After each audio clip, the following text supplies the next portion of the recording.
झारखंड की राजनीति और प्रशासन से जुड़ा एक बड़ा मामला अब नया मोड़ ले चुका है। ईडी अधिकारियों पर लगे मारपीट के आरोपों को लेकर चल रहे विवाद में झारखंड हाईकोर्ट ने एक बड़ा फैसला सुनाया है।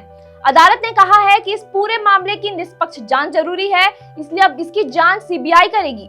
कोर्ट ने रांची पुलिस की कार्रवाई और पूरे घटनाक्रम पर भी बड़े सवाल उठाए हैं। आखिर क्या है पूरा मामला, क्यों कोर्ट को करना पड़ा हस्तक्षेप और अब आगे क्या होगा, आइए जानते हैं इस रिपोर्ट में। ये मामला उस वक्त सामने आया था जब मनी लॉन्ड्रिंग मामले के आरोपी संतोष कुमार ने ईडी के कुछ अधिकारियों पर पूछताछ के दौरान मारपीट करने का आरोप लगाया था और रांची के एयरपोर्ट थाना में प्राथमिकी दर्ज कराई थी। इसी एफआईआर के आधार पर रांची पुलिस की टीम ईडी के रांची जोनल कार्यालय भी पहुंची थी और वहां जांच शुरू कर दी थी।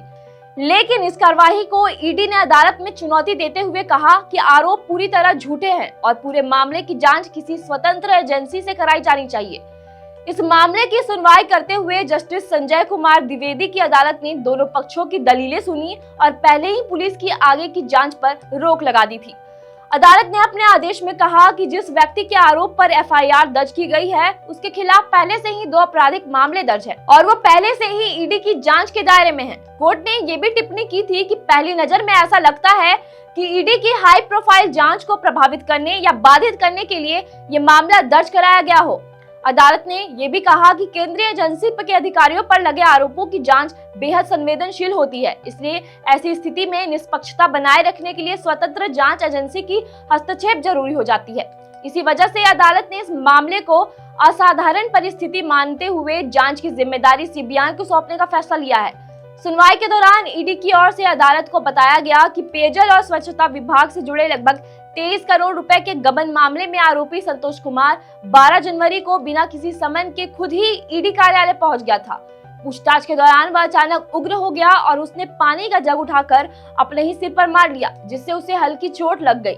इसके बाद ईडी अधिकारियों ने उसे तुरंत इलाज के लिए सदर अस्पताल भेज दिया था, लेकिन बाद में संतोष कुमार ने ईडी अधिकारियों पर मारपीट और गंभीर आरोप लगाते हुए एयरपोर्ट थाना में एफआईआर दर्ज करा दी।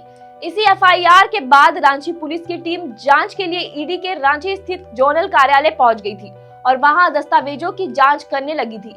इसी कार्यवाही को ईडी ने अदालत में चुनौती देते हुए कहा कि उनकी चल रही संवेदनशील जांच में दखल देने की कोशिश है। अदालत ने अपने आदेश में रांची के एयरपोर्ट थाना प्रभारी को निर्देश दिया है कि इस पूरे मामले से सभी दस्तावेज तुरंत सीबीआई को सौंपे जाए ताकि जांच आगे बढ़ सके।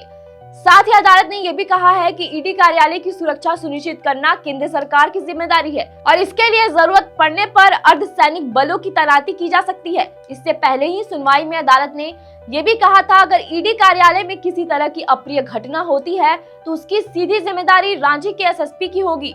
अदालत ने यह भी निर्देश दिया कि कार्यालय परिसर में लगे सभी सीसीटीवी कैमरों की फुटेज सुरक्षित रखी जाए ताकि जांच के दौरान किसी भी तथ्य को स्पष्ट किया जा सके। अब इस पूरे मामले की जांच सीबीआई करेगी और उसके बाद ही साफ हो पाएगा कि संतोष कुमार द्वारा लगाए गए आरोप सही है या फिर ये वास्तव में ईडी की जांच को प्रभावित करने की कोशिश थी। खैर, इस पर आपकी क्या राय है कमेंट में जरूर बताएं और वीडियो अगर पसंद आया हो तो लाइक और शेयर करें।